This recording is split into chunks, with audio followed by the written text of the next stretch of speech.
The ping of Ethan's phone shattered the quiet hum of his living room.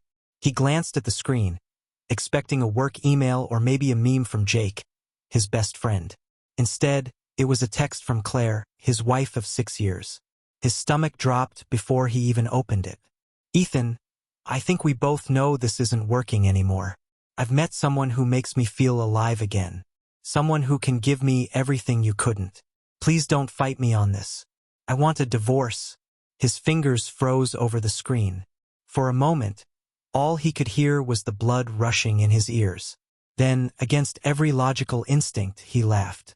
It started as a low chuckle but quickly escalated into something louder, sharper. A sound that echoed off the walls like shards of broken glass. Divorce? After everything they'd been through? Over some guy she barely knew? The absurdity of it hit him like a punch to the gut. How could she throw away 6 years of their lives so casually? And for what? Some fleeting fantasy of perfection? Ethan leaned back against the couch, staring at the ceiling as memories flooded his mind.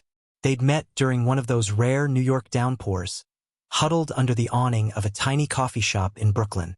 She'd smiled at him first. A warm, genuine smile that made him forget the rain pelting his umbrella-less head. That night, they talked for hours about books, music, and dreams they hadn't yet dared to chase. By the end of it, Ethan had walked home soaked but buzzing with hope. They got married 2 years later, surrounded by friends and family who cheered them on like they were the main characters in some romantic comedy. At first, life felt like a dream, but somewhere along the way, reality crept in. Arguments over money replaced late-night conversations. Her long hours at work left little time for date nights. Intimacy faded until it felt like they were just two strangers sharing the same space. Still, Ethan never imagined it would come to this. Not Claire. Not them. Sure, things weren't perfect, but wasn't marriage supposed to be about sticking it out when times got tough? Apparently not, if you asked Claire. Apparently, love meant walking away the second something shinier caught your eye. He reread her message, his laughter fading into a bitter silence. Oh, Claire thought she'd found someone better. Did she? Well, Ethan couldn't wait to see how far her fairy tale would take her. Because deep down, he knew one thing for certain. People like Claire always crashed hard when their illusions came crumbling down. The cracks in their marriage had started small, almost imperceptible at first. It began with Claire's sudden obsession with her job. She'd always been ambitious, but lately, it felt like her career was the only thing that mattered to her. Late nights at the office became the norm, and weekends were spent catching up on emails instead of spending time together. Ethan tried not to let it bother him, telling himself she was just focused on climbing the corporate ladder. But deep down, he couldn't ignore the growing distance between them. Then came the little things, the kind of details you notice when you're paying attention. Her phone was always locked now, even when she went to the bathroom. She'd jump guiltily whenever it buzzed during dinner, excusing herself to take calls in another room. Once, while folding laundry, Ethan caught a whiff of cologne on her blazer, a scent he didn't recognize. When he asked about it, she brushed him off, saying it must have been from a coworker who leaned too close during a meeting. But the real wake-up call came one rainy Tuesday evening, much like the night they'd met. Claire was out with friends, and Ethan had stayed home to binge-watch an old crime series. He reached for her phone to check the weather app. It was sitting on the coffee table, screen facing up, and froze when a notification popped up. "Can't wait to see you tonight." The message was from someone named Ryan. The name meant nothing to Ethan, but the tone sent a chill down his spine. Curiosity quickly turned into dread as he unlocked the phone. Her password was still their anniversary date, and scrolled through their conversation history. What he found made his blood run cold. There were dozens of messages exchanged over weeks, sometimes flirty banter, sometimes outright declarations of affection. Ryan called her gorgeous and promised her a life full of luxury if she left Ethan behind. Claire responded eagerly, gushing about how trapped she felt in her marriage and how excited she was to start fresh with someone who truly appreciated her. Ethan sat there, numb, as the truth sank in. His wife, the woman he'd loved and trusted with everything, had been planning this betrayal for months. Every lie, every excuse, Every missed family dinner suddenly made sense. And yet, none of it prepared him for the gut-wrenching pain of seeing it all laid bare in black and white text. When Claire came home later that night, Ethan confronted her. He held up her phone, his hands trembling with anger. "Care to explain this?" Claire's face went pale, but only for a second. Then she straightened her posture, crossing her arms defensively. "You went through my phone? Seriously, Ethan? You have no right." "No right," he shot back, his voice rising. "How about the right to know my wife is cheating on me? Or does that not matter anymore since you've already decided I'm not good enough for you?" She rolled her eyes, shaking her head as if he were the unreasonable one. "Don't act so dramatic. You're the one who pushed me away, Ethan. You stopped trying years ago. Ryan actually listens to me. He sees me for who I am." "Ryan?" Ethan spat the name like poison. "You don't even know him. He's using you, Claire. Can't you see that?" She scoffed, grabbing her phone from his hand. "Whatever. I don't need your permission to be happy. If you can't handle the truth, that's your problem." With that, she stormed off to bed, leaving Ethan standing alone in the living room. He wanted to scream, to smash something, to shake her until she admitted what a mistake she was making. But instead, he sank onto the couch, gripping his temples as waves of anger and helplessness washed over him. This wasn't just about losing Claire anymore. It was about being blindsided by someone he'd given his whole heart to. And as much as it hurt, Ethan knew one thing for certain. Claire wasn't done playing games. But neither was he. The divorce papers arrived 2 weeks later, delivered with the same cold efficiency as Claire's text message. Ethan stared at the envelope on his kitchen counter, feeling a strange mix of numbness and fury. She hadn't even bothered to tell him in person, just dropped it off like a package from Amazon.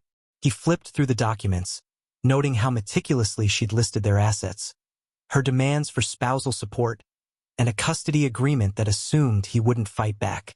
But what struck him most was the tone of her lawyer's letter attached to the papers.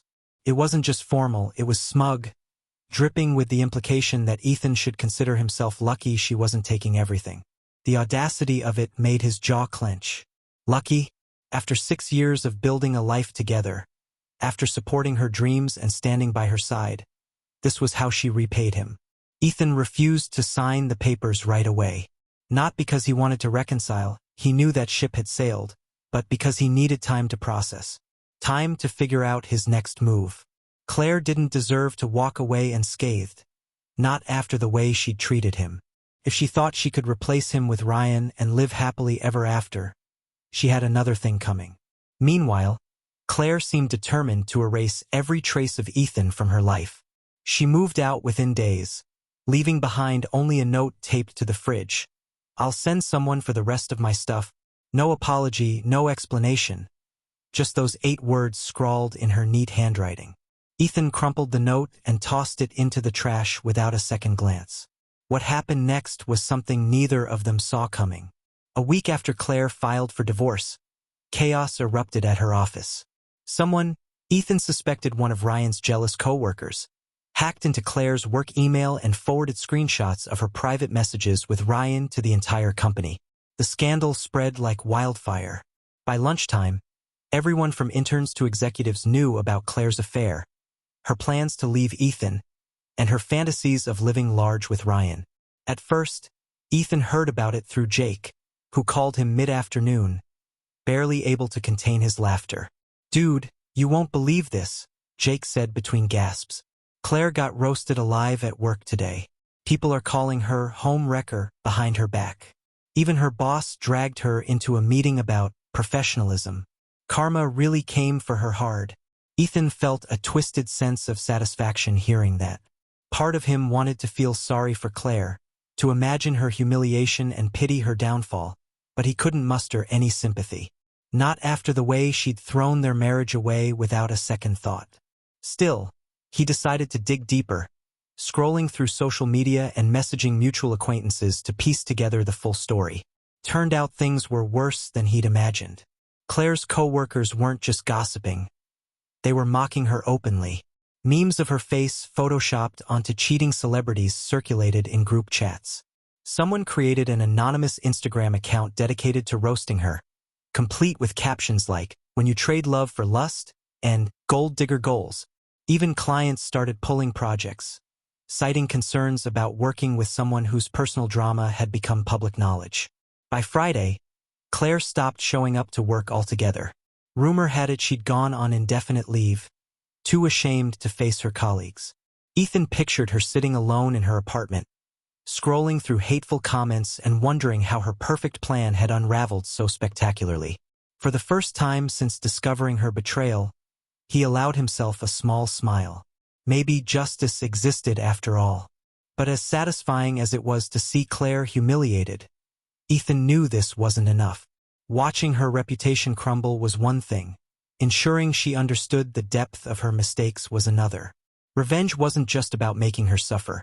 It was about teaching her a lesson she'd never forget. And Ethan was just getting started. The days following Claire's public humiliation felt surreal for Ethan. On one hand, he couldn't deny the satisfaction of seeing her downfall play out in such a dramatic fashion. But on the other hand, the reality of his new life without her began to settle in. A mix of loneliness, anger, and uncertainty about what came next. Mornings were the hardest. For 6 years, he'd woken up to the sound of Claire bustling around the kitchen or brushing her hair in front of the mirror. Now silence greeted him instead. He started his mornings with a cup of black coffee and a long run through Central Park, using the crisp air and rhythmic pounding of his sneakers against pavement to clear his head. The exercise helped dull the ache in his chest, even if only temporarily. Work became both a blessing and a curse. As a graphic designer, Ethan had always prided himself on being creative and detail-oriented. But now, he threw himself into projects with an almost obsessive intensity, working late into the night to avoid confronting the emptiness of his apartment. His boss noticed the shift, praising his productivity during team meetings but privately pulling him aside to ask if everything was okay. Ethan brushed it off with a forced smile, saying he was just focused. In truth, distractions were all that kept him sane. Weekends used to be reserved for lazy brunches and movie marathons with Claire. Now, they were filled with solo activities, painting abstract canvases in his spare room, tinkering with old guitars he'd forgotten how to play, or meeting up with Jake for beers at their favorite dive bar. Jake tried his best to cheer Ethan up, cracking jokes and encouraging him to get back out there. "You're better off without her, man," Jake said one Friday night, sliding a pint across the sticky table. "Claire wasn't worth your time. Trust me, karma's doing its job. Let her deal with the mess she made while you focus on yourself." Ethan nodded, sipping his beer thoughtfully. Jake was right, of course. Claire's betrayal had left scars, but it had also given him something unexpected: freedom. Freedom to rediscover who he was outside of their marriage. Freedom to prioritize his own happiness for once. Still, letting go wasn't easy. Memories of Claire lingered everywhere. In the indentations on the couch where she used to sit, in the half-empty bottles of perfume lining the bathroom counter, in the playlist of songs they danced to at their wedding. One evening, after another marathon session of overthinking, Ethan decided to clean out the remnants of their shared life. He boxed up Claire's clothes, books, and knickknacks, stacking them neatly by the door for her to pick up whenever she finally worked up the courage to face him. As he sorted through drawers and shelves, he stumbled upon an old photo album tucked away in the closet. Flipping through its pages brought a bittersweet pang. He remembered those moments vividly. Their first trip to the beach, their cozy Christmas mornings, the way Claire used to laugh until tears streamed down her face. For a moment, he considered throwing the album away, but something stopped him. Instead, he placed it gently on the highest shelf in his closet, out of sight but not forgotten. Maybe someday, when the pain no longer felt so raw, he'd look back on those memories with fondness rather than bitterness. As weeks turned into months, Ethan began to find small joys in his newfound independence. Cooking meals for himself became therapeutic, experimenting with recipes he'd never attempted before. He joined a local gym, pushing his body harder than ever and marveling at the strength he didn't know he had. Slowly but surely, he was learning to live again. Not for Claire, not for anyone else, but for himself. And yet, beneath the surface, a simmering desire for revenge remained. Watching Claire crumble under the weight of her choices had been gratifying, but it wasn't enough. Ethan wanted her to truly understand the magnitude of what she'd done, to feel the same gut-wrenching betrayal she'd inflicted on him. He hadn't forgotten Ryan's role in all of this either. If anything, his disdain for the man grew stronger with each passing day. Revenge, Ethan realized, wasn't just about hurting Claire. It was about reclaiming control. And as he lay awake some nights, staring at the ceiling and plotting his next move, he knew exactly where to start. Ethan's desire for revenge wasn't born out of malice. It was rooted in justice. He didn't want to destroy Claire's life entirely. He just wanted her to feel the same sting of betrayal, the same suffocating weight of consequences that she had so carelessly inflicted on him. And Ryan? Well, Ryan was a different story altogether. Ethan saw him as nothing more than a sleazy opportunist who preyed on vulnerable women, and he deserved every ounce of karma heading his way.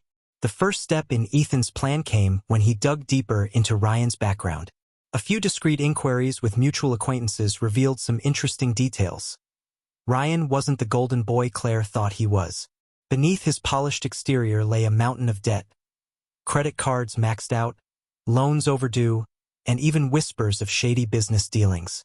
Ethan smirked at the irony. Claire had left him for someone she believed could provide financial stability, only to end up with a man drowning in liabilities.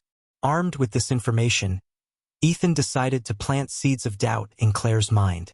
He created a fake email account under the name Concerned Friend and sent her an anonymous message detailing Ryan's financial troubles. The email included screenshots of Ryan's credit reports, which Ethan had obtained through less-than-legal means, and a warning: be careful who you trust. Some people will say anything to get what they want. At first, Ethan wasn't sure if Claire would take the bait. But within days, rumors began circulating that their relationship was on shaky ground. Mutual friends confirmed that Claire had started questioning Ryan's intentions, accusing him of using her for her money. Ethan couldn't help but chuckle at the poetic justice of it all. Claire, the master manipulator, was finally being played herself. But Ethan didn't stop there. He knew revenge was most satisfying when layered, so he turned his attention to Ryan. Using his skills as a graphic designer, Ethan crafted a series of fake social media posts portraying Ryan as a serial cheater. Photoshopped images showed Ryan cozying up to other women, accompanied by captions like, "When your girlfriend doesn't know about your side hustle." Ethan leaked these posts to gossip blogs and online forums frequented by Claire's co-workers, ensuring maximum exposure. The fallout was swift and brutal. Ryan's reputation took a nosedive, with colleagues distancing themselves from him and clients canceling contracts. Claire, already suspicious of his motives, confronted him in a heated argument that ended with her storming out of his apartment. Ethan imagined the scene vividly. Claire screaming accusations, Ryan scrambling to defend himself, and both of them realizing too late that they'd made a terrible mistake. While orchestrating Claire and Ryan's downfall, Ethan also focused on rebuilding his own life. He joined a local art class, where he met Mia, a soft-spoken photographer with a warm smile and a passion for storytelling. At first, Ethan resisted getting close to anyone, fearing another heartbreak. But Mia's kindness and genuine interest in him slowly broke down his walls. They bonded over shared experiences of loss and resilience, and for the first time in months, Ethan felt a flicker of hope. One evening, after a particularly inspiring session at the art studio, Mia asked him point-blank why he seemed so guarded. Ethan hesitated before opening up about Claire and the divorce. To his surprise, Mia listened without judgment, offering words of encouragement instead of pity. "You've been hurt," she said gently, "but that doesn't define you. What defines you is how you choose to move forward." Her words stayed with him long after their conversation ended. For the first time, Ethan realized that revenge, while momentarily gratifying, wouldn't heal the wounds Claire had left behind. True closure came from within, from forgiving himself for the mistakes he'd made in the marriage and embracing the possibility of a brighter future. Still, Ethan couldn't resist one final act of retribution.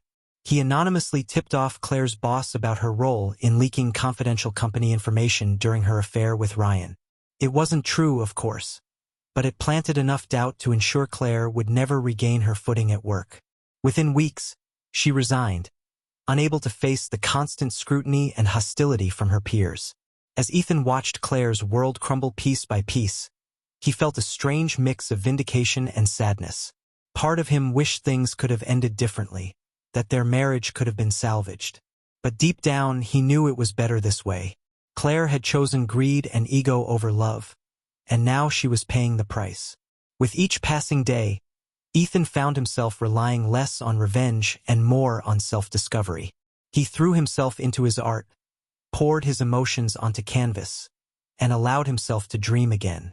And though the scars of betrayal still lingered, he began to see them not as weaknesses but as reminders of his strength.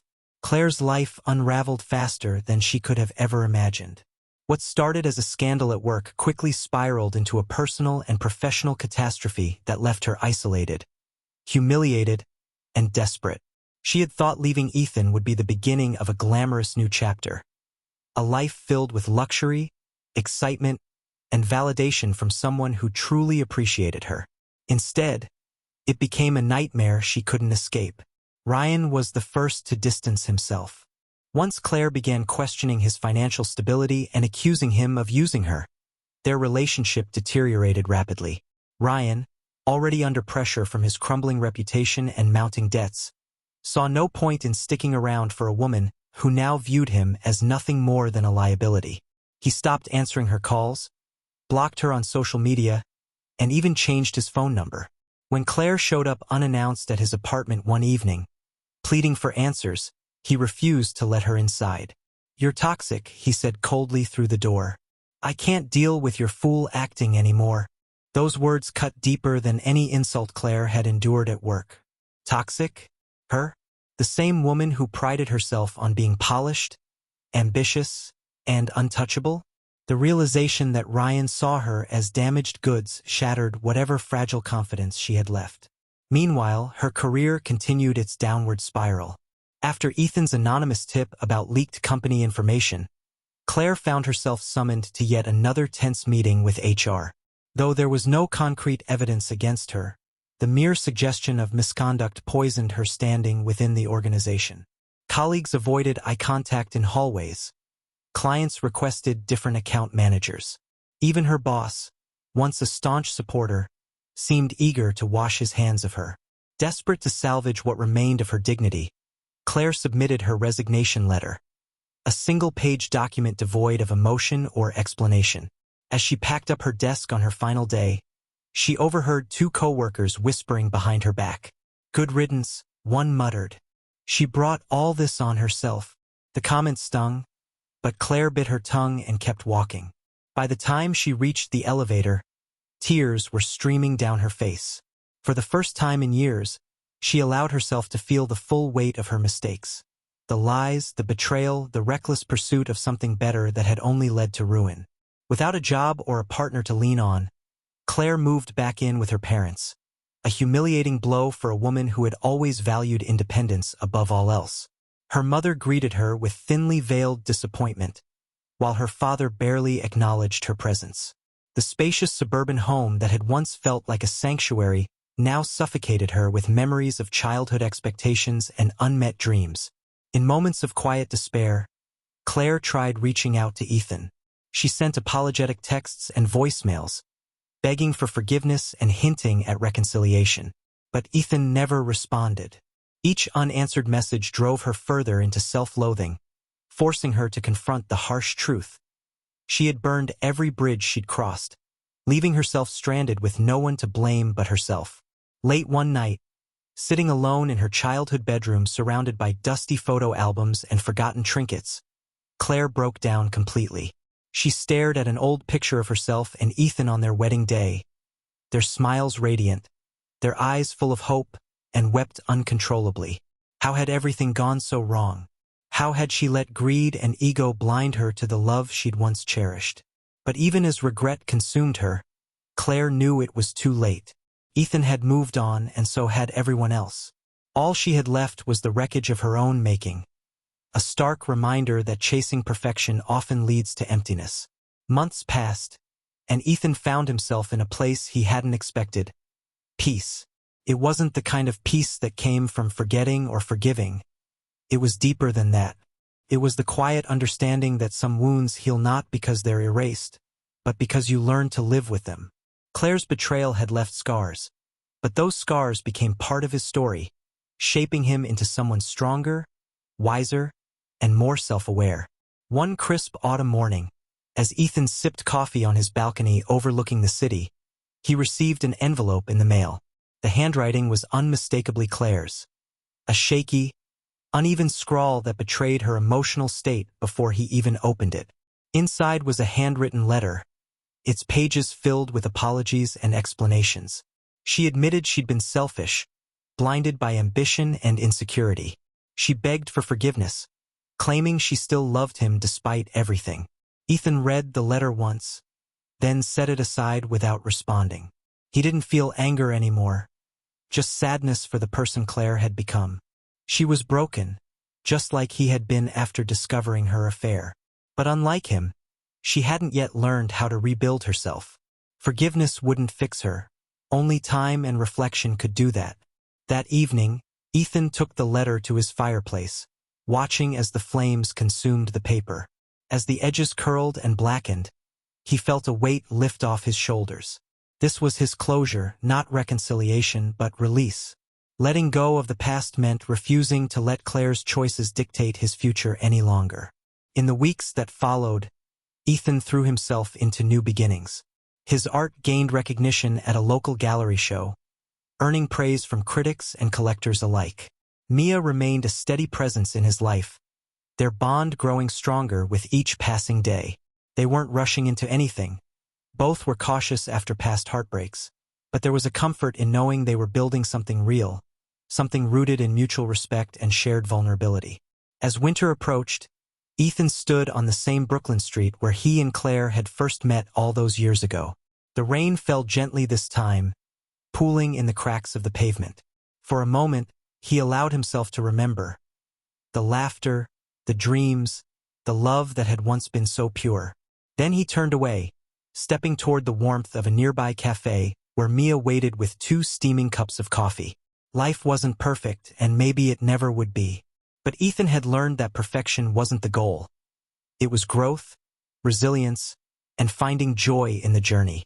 And for the first time in a long time, he felt truly alive. At its core, Laughing Through the Pain is a story about the fragility of trust and the resilience of the human spirit. It explores universal themes: betrayal, forgiveness, revenge, and redemption, that resonate deeply with anyone who has experienced heartbreak or loss. The narrative doesn't shy away from the darker aspects of human nature, such as greed, ego, and manipulation, but it also highlights the transformative power of self-reflection and personal growth. One of the central themes is the destructive allure of infidelity. Claire's affair wasn't just about physical attraction. It was driven by her desire for validation and material success. Her belief that someone better could fulfill her dreams blinded her to the value of what she already had. This theme serves as a cautionary tale, reminding readers that chasing perfection often leads to emptiness. True happiness comes not from external achievements, but from within. Revenge plays a pivotal role in the story, serving as both a catalyst for justice and a mirror reflecting Ethan's emotional state. Initially, his quest for vengeance fueled his anger and provided temporary satisfaction. However, as he witnessed Claire's downfall unfold, he realized that revenge alone couldn't heal his wounds. His ultimate triumph came not through destroying her, but through reclaiming his sense of self-worth and moving forward without bitterness. The dialogue throughout the story underscores these themes, capturing raw emotions and complex relationships. Conversations between Ethan and Jake reveal the importance of friendship during difficult times, while Ethan's internal monologues expose his vulnerability and evolving perspective. Even Claire's desperate attempts to reconcile reflect the universal need for redemption, even when it feels unattainable. Ultimately, the story emphasizes the idea that closure isn't about erasing pain. It's about accepting it and choosing to grow despite it. Ethan's journey from betrayal to healing mirrors the broader human experience of navigating heartbreak. By the end, He learns that forgiveness isn't always necessary for peace. Sometimes simply letting go is enough.